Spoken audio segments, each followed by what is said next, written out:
Laninha pode influenciar safra ainda em 2020. Relação comercial entre Brasil e China foi tema de debate entre ministra da Agricultura e embaixador chinês. BNDES lançará o Finame Rural com R$1,5 bilhão. Soja, milho, arroz, feijão, trigo e carnes. Hoje é dia de análise de mercado agropecuário com Vlamir Brandalize.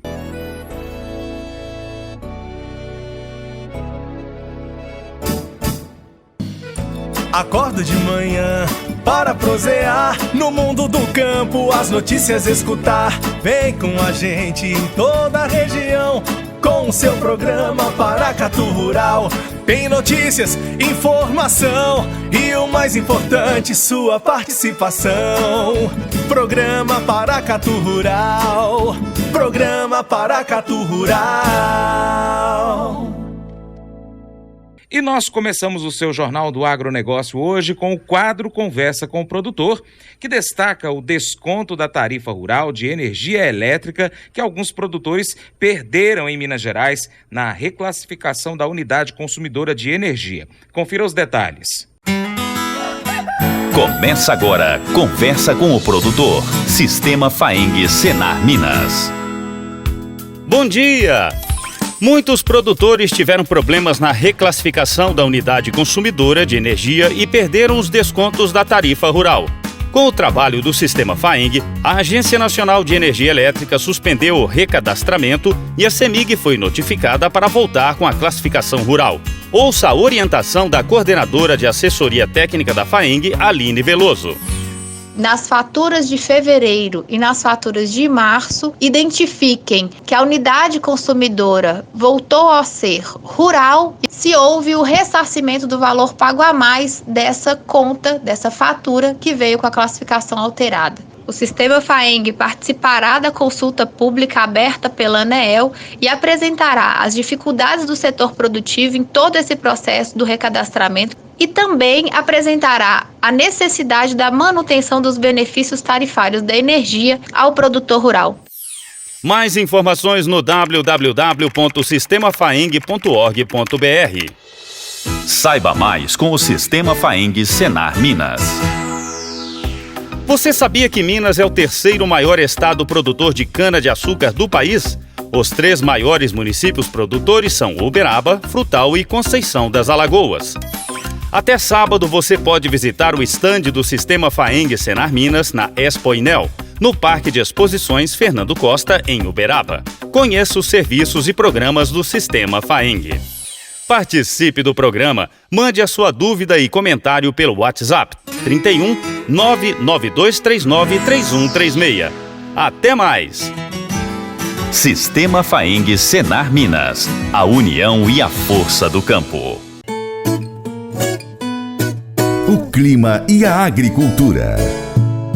Há previsão de um novo episódio de Laninha que vai influenciar todo o clima global no segundo semestre deste ano.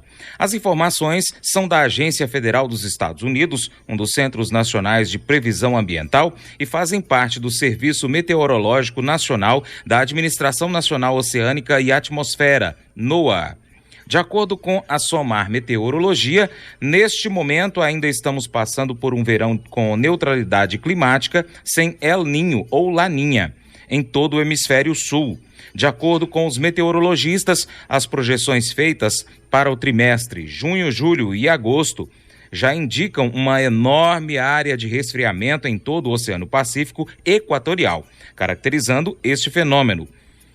Esta informação já deixa cenários previsíveis tanto para a safra americana quanto para o Brasil, Austrália e também Ásia. Embora o efeito do Laninha seja falta de chuva para ambos os locais, os americanos veem o Laninha como uma boa notícia e os produtores do sul do Brasil como um péssimo cenário. O plantio da safra americana no ano passado aconteceu sob efeitos do El Niño, o que trouxe chuva acima da média na hora do plantio, provocando alagamentos nas planícies, atrasando todo o calendário agrícola. Para este ano acontece o contrário. Com a confirmação de um Laninha, o risco de estiagens aumenta para a próxima safra de verão 2021 no sul do Brasil. Os problemas que hoje são vistos em parte do Rio Grande do Sul, mas na porção sul do estado, que apresentou quebras significativas nas lavouras de milho, podem ficar mais generalizados no próximo ciclo, inclusive para Santa Catarina, Paraná e também o país vizinho, Argentina. Por outro lado, resfriamento das águas do Oceano Pacífico, mesmo sem caracterizar Laninha, ainda favorece as culturas de inverno este ano no Rio Grande do Sul, já que os riscos de excesso de chuva na hora da colheita do trigo, por exemplo, diminuem drasticamente. A fruticultura também será beneficiada com as temperaturas mais baixas, que mantêm a sacarose mais elevada nos frutos. Já para boa parte do Nordeste, incluindo Mato Piba, a próxima safra poderá ser bem promissora. Mudando a prosa. Notícias do Ministério da Agricultura.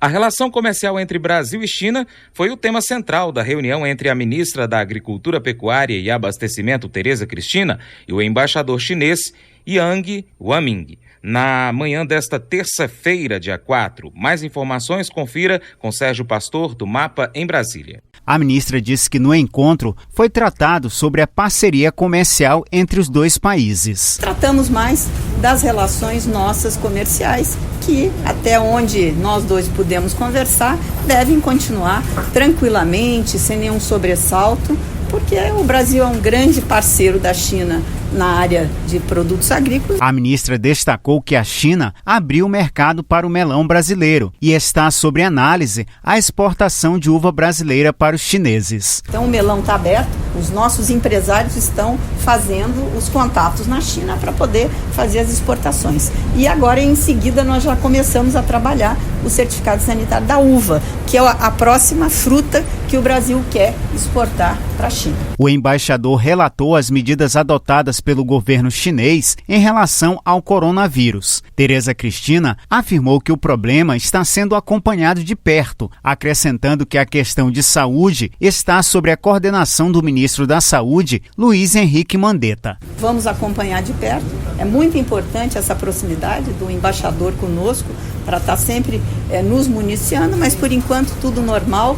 A parte de saúde aqui é o ministro Mandetta, ele deve se reunir com o ministro Mandetta entre hoje e amanhã. Segundo a ministra, no que diz respeito ao setor agropecuário, não há restrição ao intercâmbio comercial entre os dois países, devido ao surto de coronavírus. O Brasil exporta para a China principalmente soja e carnes bovina, suína e de frango. Nós temos um procedimento de habilitação de frigoríficos que está andando no seu ritmo. Isso tem processo normal de encaminhamentos lá na China, nos ministérios da aduana. Então, não mudou nada. O que pode ter atrapalhado, claro que a movimentação diminuiu e teve o feriado do Ano Novo Chinês, que ele foi prolongado por causa do coronavírus. O embaixador afirmou que a relação comercial entre os dois países no setor agropecuário é duradoura e será cada dia mais estreita. Segundo ele, o governo chinês se dedica a manter essa relação de longo prazo e estável com o governo brasileiro. Os produtos agrícolas brasileiros são bem-vindos. Ele não acredita que a relação sino-brasileira será prejudicada pelo surto. De Brasília, Sérgio Pastor. Análise de mercado agropecuário com Vlamir Brandalize. Soja em Chicago pode cair um pouco mais quando a China voltar às compras e priorizar o Brasil em função da competitividade. Na Bolsa de Chicago, esta terça-feira, dia 4, foi de recuperação técnica, com os futuros da soja tendo pequenas altas de 1,75 a 2,50 pontos nos principais contratos. Assim, março encerrou o dia cotado a $8,79 e maio a $8,93 por bushel. Segundo apurou Notícias Agrícolas, a China comprou 7 navios de soja na semana passada, período do feriado do Ano Novo Lunar, e segue buscando mais produto para embarques entre março e abril. Mas os compradores chineses encontram dificuldade em conseguir novas ofertas. Agora, Vlamir Brandalize chega começando o seu comentário falando sobre esta oleaginosa. Olá, amigo produtor, aqui é o Brandalize no Minuto do Produtor. E começamos o comentário de hoje com a situação internacional, né? A soja ainda pressionada pela crise do coronavírus na China e da falta da China como compradora no mercado internacional. Mas o mercado lá em Chicago já começou a sentir que tinha recuado muito. Começa a dar seus primeiros passos no lado positivo, a soja ficou barata para os compradores e os vendedores sumiram, né? E nos patamares que ela veio, nesses níveis sumiram os vendedores, né? Essas posições aí na faixa de pouco mais de $20 nos portos não está tendo ofertas e automaticamente o mercado vai ter que recuperar fôlego e níveis maiores para atrair vendedores. E isso o Chicago já sentiu e começou a mostrar correções positivas, dando sinais que a fase de baixa ela já perdeu fôlego e agora volta a ter uma retomada no crescimento. Os negócios internacionais continuam lentos em função da situação do mercado atual, mais frágil. E no Brasil a colheita andando ainda no começo, devendo ganhar forças nos próximos dias. Chuvas em todas as regiões, então as lavouras médias e tardias estão dentro da normalidade com chuvas regulares. Sem novidades no caso da soja e praticamente sem negócio. Os portos brasileiros aí estão na faixa de R$85, R$86 e não está tendo vendedores. O vendedor quer esperar para ver e quer números maiores. Esse é o quadro da soja no mercado interno aí nos negócios. Com relação às exportações, o SECEX divulgou os dados aí de janeiro, fechamento de janeiro. A soja veio com 1.488,3 mil toneladas, o número foi muito abaixo de janeiro do ano passado, que tinha sido 2.035 mil toneladas. E muita gente caiu as exportações, problema com a China, e na realidade nada disso. Caiu porque não tínhamos soja para vender. O Brasil já tinha exportado 78,1 milhões de toneladas em 2019 e não tínhamos mais soja para janeiro. E como a safra da soja está em cerca de 2 semanas atrasada, então a colheita de janeiro foi muito pequena e o que veio para cumprir contratos que já estavam programados. E janeiro não tinha grandes volumes para negociar, por isso que o volume de embarque caiu. E com isso o mercado interno acabou pagando melhor do que a exportação no mês de janeiro.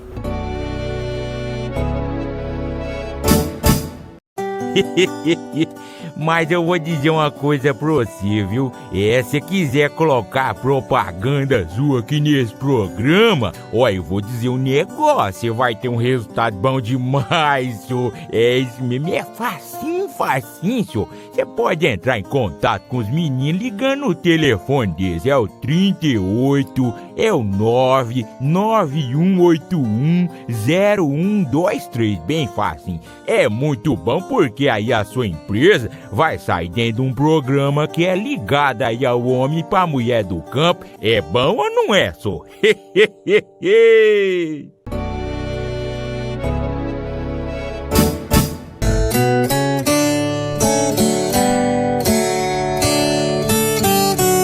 Segundo a ANP, estão em construção 18 usinas, 10 de milho, 6 de cana-de-açúcar, uma flex e uma de soja. Das que usarão milho como matéria-prima, 5 estão previstas para serem finalizadas ainda este ano, sendo que 4 devem ser concluídas até julho de 2020. Ainda assim, nem todas as unidades supostamente em construção têm data de início ou término informada. O consultor Vlamir Brandalize diz que as exportações do milho perderam ritmo em janeiro. Os grandes compradores estão aguardando a chegada da safra. No caso do milho, a situação é muito parecida. O milho também perdeu o ritmo agora em janeiro. Exportou 2.293,9 mil toneladas. Em janeiro do ano passado foram 3.866 mil toneladas. Mas, semelhante à soja, o milho tinha exportado quase 45 milhões de toneladas no ano passado. Então, não tinha mais milho para esse mês de janeiro. E como nós tivemos problemas na safra, nas primeiras lavouras, aí com seca, muito calor em novembro e dezembro, então a primeira safra teve perdas, principalmente as lavouras que normalmente são colhidas em janeiro. Então não estava sobrando milho e por isso que o mercado interno do milho segue firme, ainda vai mantendo as cotações dentro dos patamares das semanas anteriores e indicativos firmes, aí acima de 42, 44, 45 reais no sul e sudeste e ainda pouco milho sendo ofertado. Os grandes compradores diminuíram a pressão, estão esperando a chegada da safra que deve começar a evoluir nesses próximos dias. E também tem indicativo que nesse mês mês vem milho importado da Argentina para os portos de Santa Catarina. Então vai dar uma acalmada no milho nos próximos dias. E vamos ver aí uma pressão de venda aumentando em função de que alguns que deixaram para vender devem vender agora na boca da colheita aí para não esperar chegar toda a safra e pressionar o mercado. Segundo o IBRAF, teremos este mês a menor oferta de feijão para o mês de fevereiro da história recente. As chuvas durante o último final de semana deram uma pequena trégua aqui em Minas Gerais e as lavouras que estavam prontas foram rapidamente colhidas. Aparentemente, os produtores sabem que isso pode não significar nada para o abastecimento, pois o volume não foi grande e as chuvas estão voltando nesta semana. Segundo o consultor Brandalize, os vendedores mineiros controlam as ofertas e mantêm as cotações do feijão em bom patamar. E, segundo ele, a falta de arroz no mercado interno deve continuar pressionando os preços para cima. O mercado do arroz também segue firme, com pouca oferta. A colheita gaúcha efetiva vai começar na semana que vem, aí depois do dia 10 em diante. E os indicativos na fronteira oeste, em Uruguaiana, se negociou até 51,50 com prazo. E os negócios normais, 50 a 51 na fronteira oeste, 54, 55 a 56 com prazo na faixa litorânea para o produto nobre e arroz escasso. Conab não tem estoques e as indústrias, os comerciantes também têm pouco arroz, e aí a briga pelo produto que chega é grande e isso já está fazendo com que o mercado do beneficiado aumente as cotações. Há uma pressão de alta, os indicativos do fardo melhoraram já junto à indústria e os valores que estão chegando ao varejo também tiveram um acréscimo aí de R$2 a R$3 aí no pacote. Então um mercado mais firme, pacote de R$13 a R$18, já assumindo as marcas aí que trabalhavam abaixo de R$12, que tinha maioria, né, nos meses anteriores. Então o mercado trazendo cotações novas aí para o varejo também. E a demanda agora vai crescer, porque o Brasil está entrando no novo ano efetivo, fevereiro, voltando às aulas, tudo isso acaba estimulando a demanda de arroz e feijão, que são dois produtos importantes quando as aulas são retomadas. O mercado feijão também segue mais firme, mostrando uma pressãozinha aí nessa virada de mês, agora no começo de fevereiro. As ofertas continuam limitadas a Minas Gerais e pouco em outras regiões, e os vendedores mineiros controlando as ofertas, e com isso as cotações de R$175 a R$210, até acima para um produto nobre, e mais demanda do que oferta aí nesse momento. Então o mercado vai seguindo firme do feijão e vai indicar aí que em março provavelmente tem um vazio de oferta novamente e pode dar mais um repique de preços para cima. Esse é o quadro do nosso amigo feijão. Vai ser um ano bom aí para feijão e arroz em 2020.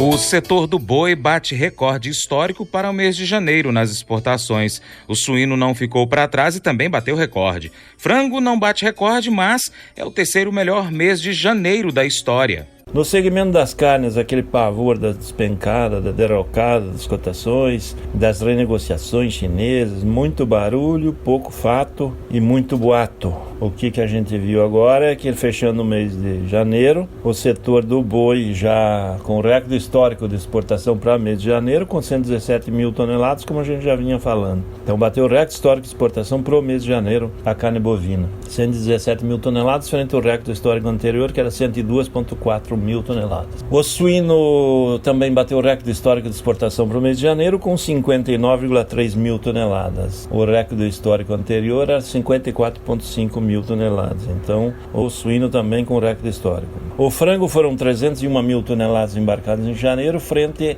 às 260,7 mil toneladas de janeiro do ano passado. O frango não bateu o recorde histórico, mas segue com um dos melhores meses aí. É o terceiro melhor mês de janeiro da história do frango para janeiro. Então, o setor da carne segue em bom ritmo. O setor dos grãos não embarcou, mas embarcou menos, justamente porque não tínhamos produto, vendemos tudo no ano passado e agora pouca oferta.